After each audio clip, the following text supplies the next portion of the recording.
Oleh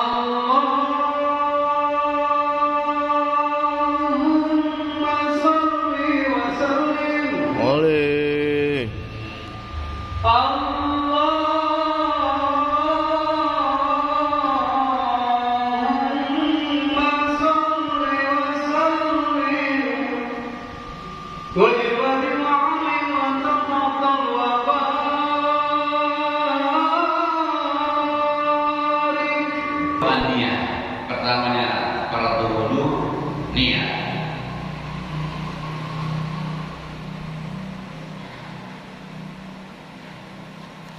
Ada fardu, ada rukun. Apa perbedaannya? Kalau rukun arkan sholat, rukun sholat. Tapi kalau wudu wudu'i, fardu wudu sebenarnya sama antara fardu dengan rukun. Kalau sholat dikatakan rukun, kalau wudu dikatakan fardu. Apa perbedaannya? Kalau rukun sesuatu yang tidak bisa dipisah-pisahkan, itu namanya rukun. Sedangkan fardu boleh dipisahkan. Umpama udah cibuka di rumah, tinggal cuci kaki belum? Dia cuci kakinya di masjid. Dia cuci kaki di masjid. Boleh nggak? Boleh. Sebab ini urudul wudu'i, fardu wudu. Tapi kalau rukun sholat, dia ruku apa di rumah, ntar sujudnya di masjid, boleh nggak? kagak. Nggak boleh. Itu perbedaannya. Kalau rukun sesuatu yang tidak bisa dipisah-pisahkan. Kalau fardu masih bisa dipisah-pisahkan. Ya. Sebagai pengantar. Pertama niat. Di mana tempatnya niat? Aina mahallun niat. Di mana tempatnya niat? Mahallun niat al-qalb. Tempatnya niat dalam hati. Sedangkan yang kita ucapin itu lafaz, bukan niat. Nawaitul wudu'a bi raf'il hadasil asghar, itu lafaz pasti. Kalau di lidah. Tempatnya niat itu di dalam hati. Nah, tidak perlu pakai lafaz. Langsung aja. Ya. Ketika membasuh pertama bagian wajah. Ketika dia basuh, ketika nempel, nah di sini niat. Sajaku berwudu untuk sholat, niat di dalam hati. Niatnya di dalam hati. Atau sajaku bersuci, ya. Nawaitul wudu'a bi raf'il hadasil asghar fardhan li ta'ala.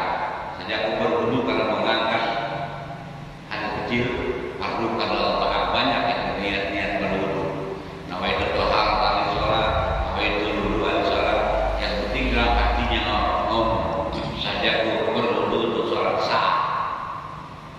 Sajaku berwudu karena mengangkat hadas kecil untuk sholat sah masih. Sajaku bersuci untuk sholat sah. Yang penting niatnya di dalam hati. Yang penting niatnya di dalam hati. Kalau di lidah itu bukannya niat, namanya lafaz.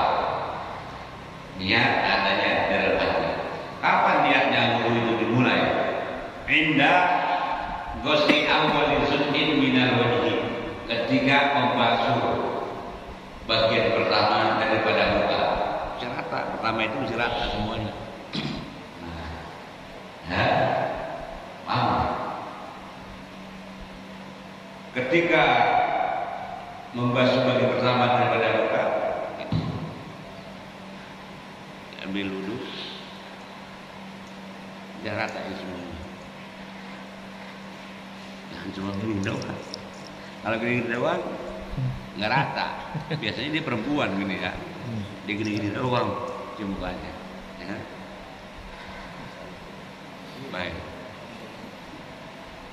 Al-awwalu an-niyatu 'inda ghusli wal-ghusl minal wajhi. Lima sahih an-nabiy sallallahu alaihi wasallam. Karena apa yang disahkan Nabi Muhammad sallallahu alaihi wasallam, beliau bersabda, "Innamal a'malu bin sahnya perbuatan itu dengan dia. Wa innama likulli imri'in ma nawa, dan hanya saja tiap seorang itu apa yang dia niatkan. Wa man kanat hijratuhu ila Allah, siapa yang niat hijrahnya untuk Allah, wa hijratuhu ila Allah wa rasulih, maka hijrahnya itu untuk Allah dan Rasulnya. Wa man kanat hijratuhu lidunya yusibuha, siapa yang hijrahnya untuk dunia dia akan mendapatinya. Aw imra'atin yasqiha, atau hijrahnya untuk mendapatkan perempuan, maka hijrahnya itu sebagai apa yang dia niatkan hijrahnya. Ini ada cerita sahabat-sahabat ketika Nabi berhijrah dari kota Mekah ke kota Madinah. Ada yang niatnya lain-lain, ada yang niat hijrah karena pacarnya juga hijrah. Ya, pacarnya hijrah ke kota Madinah, dia betul. Ada yang niatnya pengen nyari jodoh, ada yang niatnya pengen nyari jodoh. Lagi Madinah dapat jodoh, anak muda hijrah. Sehingga ada seorang pemuda turunan Afrika ikut hijrah ke kota Madinah. Ternyata dia hijrah di kota Madinah, jatuh cinta dengan gadis yang paling cantik di kota Madinah.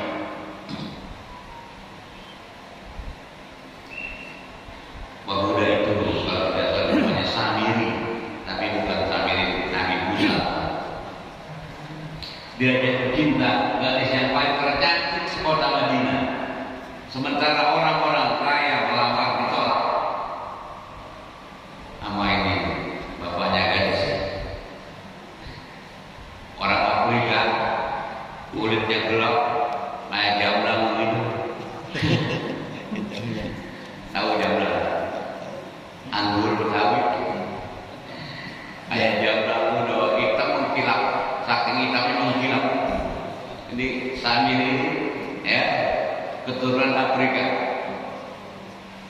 Dia jatuh cinta kepada gadis yang paling tercantik di kota Madinah. Berapa banyak saudagar-saudagar melamar ditolak. Dia datang kepada Nabi Muhammad Rasulullah SAW. Tolong lamarin saya dengan sebulan. Nabi tahu yang paling tercantik di kota Madinah waktu itu. Apa yang kau punya, Samiri?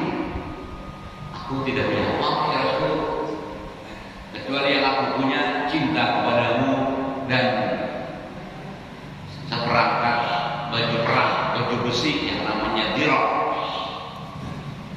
Ya, akhirnya dilelang ini dirok, baju perang besi kepada sahabat-sahabat yang lain untuk dijadikan pembawaan bekal pelamar si Samiri ini kepada gadis tercantik di kota Madinah. Dilelang sama sahabat-sahabat, dan akhirnya laku besar. Dibeli oleh sahabat Utsman bin Affan radhiyallahu anhu dengan harga yang tinggi, dan akhirnya baju perang itu pun dikembalikan lagi kepada Samiri. Berangkat ini Samiri bersama Nabi Muhammad Rasulullah SAW melamar gadis yang paling tercantik di kota Madinah. Dari jauh sudah kira aja nih gadis. Kenapa mau dilamar sama Nabi? Dilamar minta saya, mudah-mudahan dalam hatinya Nabi datang untuk melamar saya.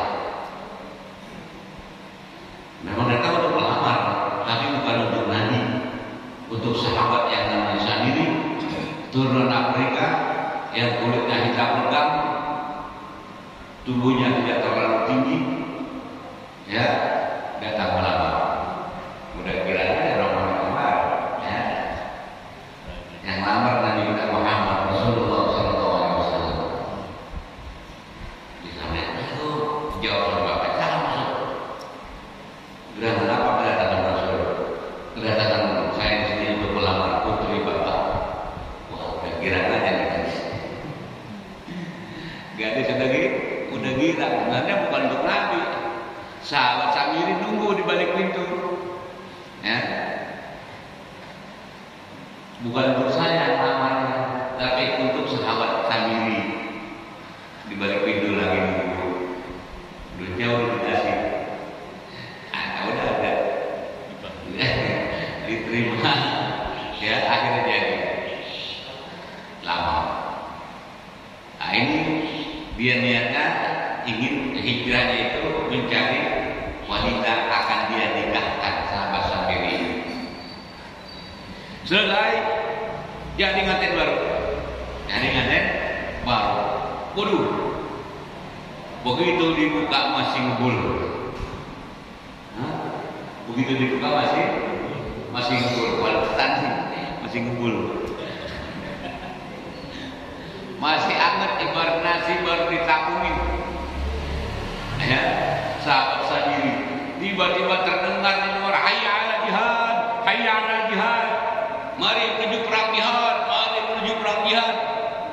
Malam pertama sahabat Samiri nganten baru antara surga dunia dan dia menyerahkan nyawanya di medan jihad. Mana yang dia penuhi? Yang masih hangat? Apa panggilan jihad? Sahabat beda imannya. Walaupun malam pertama itu ibarat nasi masih ditabungin masih hangat, dia agak sentuh itu. Tapi yang dia tuju adalah panggilan jihad, panggilan Allah Subhanahu Wa Taala, hayya berperang dengan Allah Subhanahu Wa Taala. Berangkat Samiri, diambil baju perang yang bernama Durrah, berangkat sama sahabat-sahabat yang lain. Kalau kita itu bagaimana kira-kira? Kalau RW gimana kira-kira? Perangnya nanti aja katanya gitu. Mana yang didahulukan perang? Antara panggilan umat jangan sama panggilan jihad.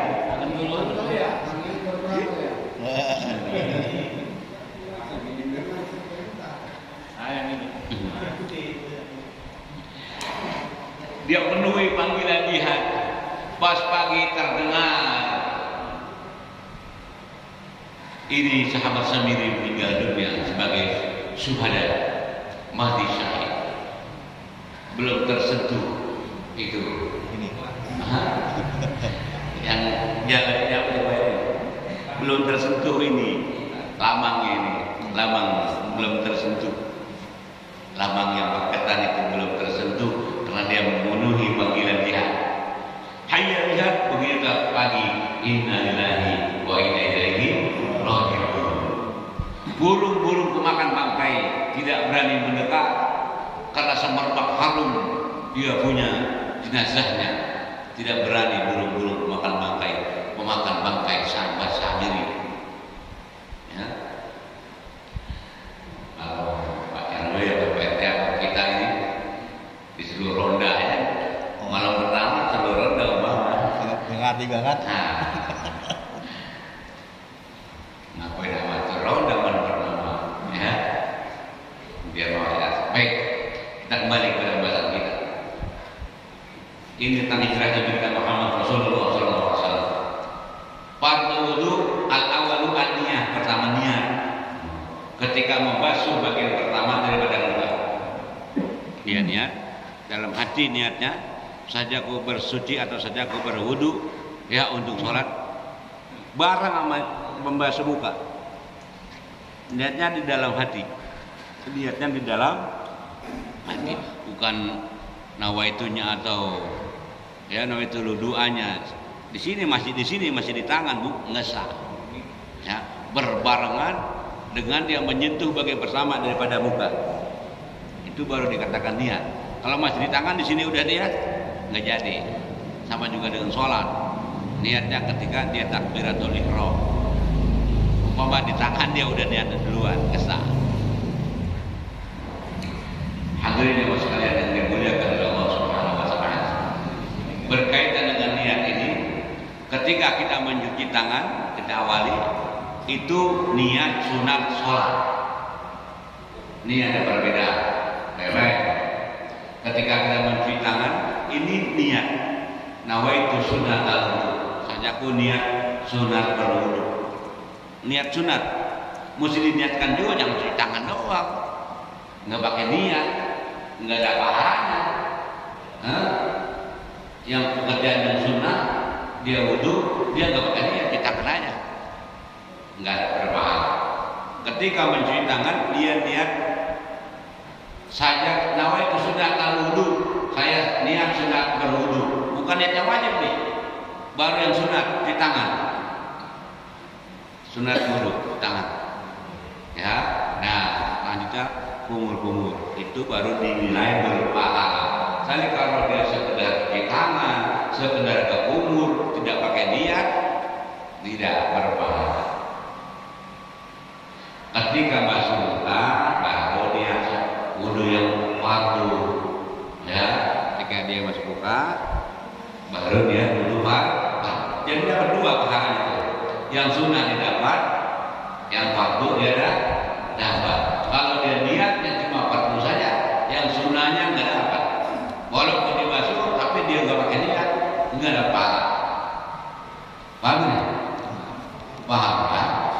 Nah, ini jarang dibahas. Cuma sekedar wudu, cuci tangan, kumur-kumur, tapi tentang niat sunatnya nggak dibahas. Kalau wudu saja yang dibahas. Baik. Asani yang kedua, ghuslul wajhi.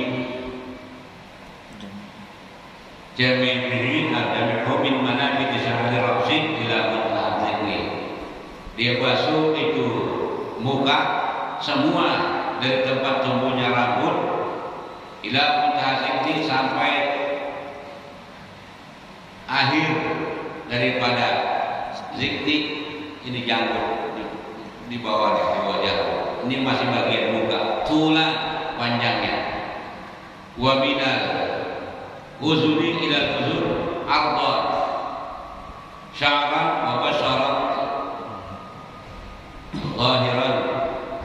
zahiran wa batinan lillahi ta'ala faghsilu wujuhakum wa aydikum ila marafiq al-maidah wa lihyah al-sifah.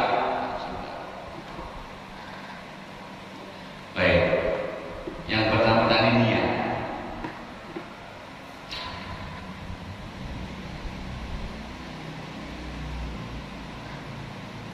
Yang kedua mencuci muka, ya. Niat tadi berbarengan dengan mencuci muka. Mana itu batasannya muka? Min mana di syahri, dari tempat tumbuhnya rambut nih di atas.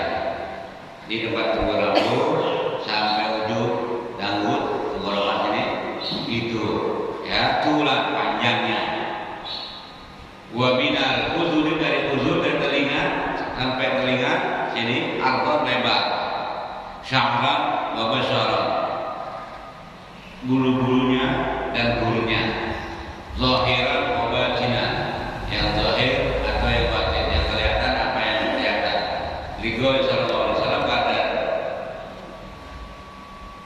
firman Allah Subhanahu wa taala, faghsilu wujuhakum wa aydikum wa aydiyakum ila marafiq. Basuhlah, cucilah muka-muka kamu dan tangan-tangan kamu sampai marafiq, pada sikut kamu. Wa lihyatul kasifah yajibu ghuslu dhahiriha faqat. Dan jenggot yang tebal adalah wajib mencuci yang zahirnya saja. Jenggot yang tebal, batasannya tebal apa enggak? Kalau kelihatan kulit enggak tebal batasannya. Kalau kulitnya enggak kelihatan tebal jenggot. Ini ada manfaatnya jenggot ini. Ibarat hutan banyak pohon-pohonnya, jadi menambah air muka. Kalau hutan banyak pohon-pohon, itu banyak air muka. Orang yang jenggotan juga dia banyak air di muka, insyaallah diberikan awet muda. Amin. Ya Rabbal alamin. Dan jenggot ini budaya Islam. Ya, banyak orang yang nggak suka sama jenggot. Misalnya radikal, jenggotan itu radikal, teroris. Padahal nggak begitu. Ini sunnah Nabi, ya. Menambahkan pahala ketika berwudu. Nah ini dia contohnya. Ketika dia berwudu membasuh muka, orang yang tidak ada jenggot ya udah dapat segitu. Satu pahala mencuci muka. Tapi kalau yang jenggotan double pahalanya. Hah? Yang jenggotan double. Pahala mencuci muka, pahala nih gini nih, menyela-nyelakan. Dapat sunnahnya. Cuci muka dapat pahala, nyala-nyalain gini jangan dibeli doang. Ya, itu sunnahnya. Dimasukin air sini. Nah, dapat pahala nomor 2. Pahala mencuci muka, pahala menyela-nyalakan air, itu sunnahnya. Kalian nggak punya jenggot, dah dia bertanya, saya ini kemarin dicukur buat jenggot saya, karena sakit kepanjangan. Cerita lagi, awan berat yang kepanjangan sakit gini. Saya pendekin dikit. Tadinya udah sampai sini jenggot. Karena memang saya senang jenggotan itu. Dipendekin dikit, ya tinggal sedikit. Tadinya sampai sini jenggotnya panjang. Ya, baik. Walihyat kasifah yajibu ghuslu zahiriha faqat. Bermula jenggot yang tebal itu wajib mencuci yang zahirnya saja. Udah cukup. Dia mencuci muka, cukup. Tapi, wabatinuha duna batiniha lil masaqah, dan tidak batinnya ini yang dalamnya karena sulit. Oleh karena itu dapat pahala sunnah. Ya, fardunya ya dibasuh aja kena air sudah cukup. Sunnahnya, disela-selakan supaya air jadi masuk ke dalam. Lima sohakan Nabi Sallallahu Alaihi Wasallam tawaddu'a wa qarba gurbatan wa ghusla biha wajah. Bagi apa yang disahkan Nabi kita Muhammad Sallallahu Alaihi Wasallam, dia berwudu, dia menendok air, ya, dan tangannya itu 1 sendokan dia cuci dengan air itu akan wajahnya. Nabi berwudu cukup, dia basuh mukanya, ya.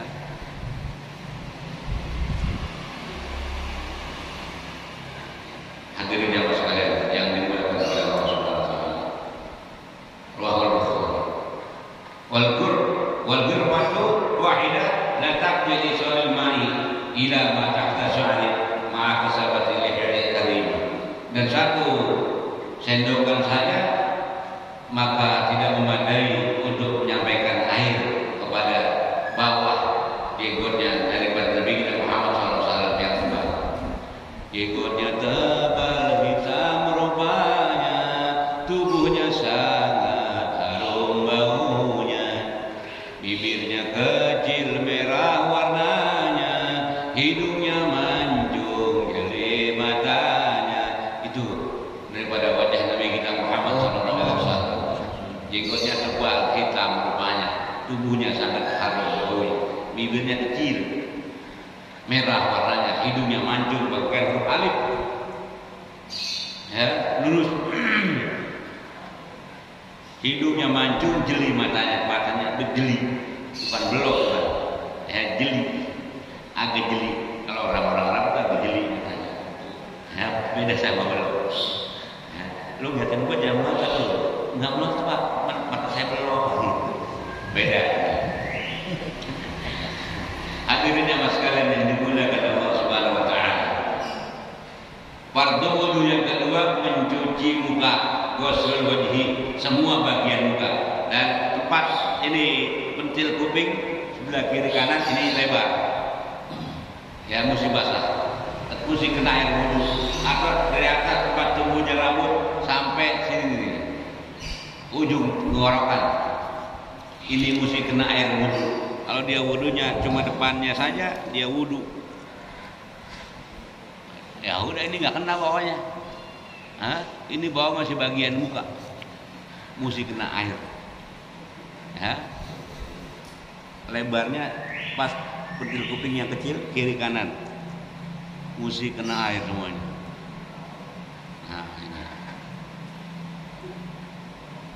pelajaran seperti ini memang kelihatannya remeh, tapi kalau tidak diperhatikan, berapa banyak pekerjaan kita sia-sia, tidak diberikan pahala oleh Allah Subhanahu wa taala. Yang ketiga, ghuslul yadain ma'amil babain, mencuci dua tangan sampai dua sikut. Karena firman Allah Subhanahu wa taala, "Faghsilu wujuhakum wa aydiyakum ilal marafiq."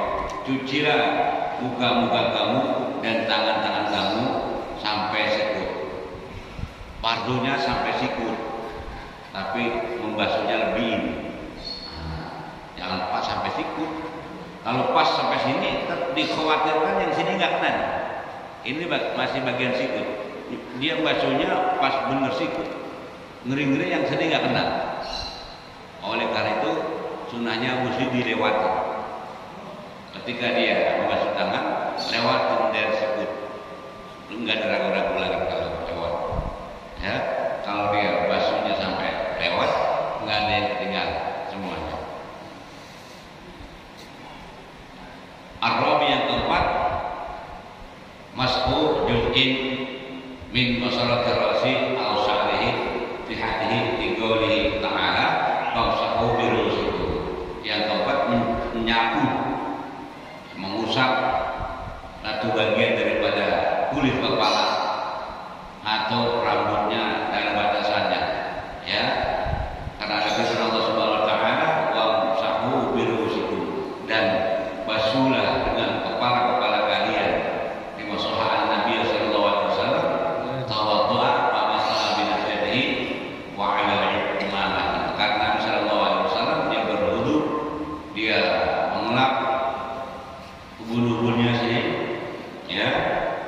Mengangkat di atas imamahnya. Rawahul Muslim.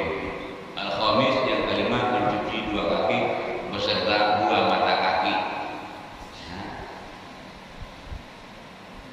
Firman Allah Subhanahu wa taala, wa arjulakum ilal ka'bain, dan cucilah dua kaki kamu sampai kepada dua mata kaki.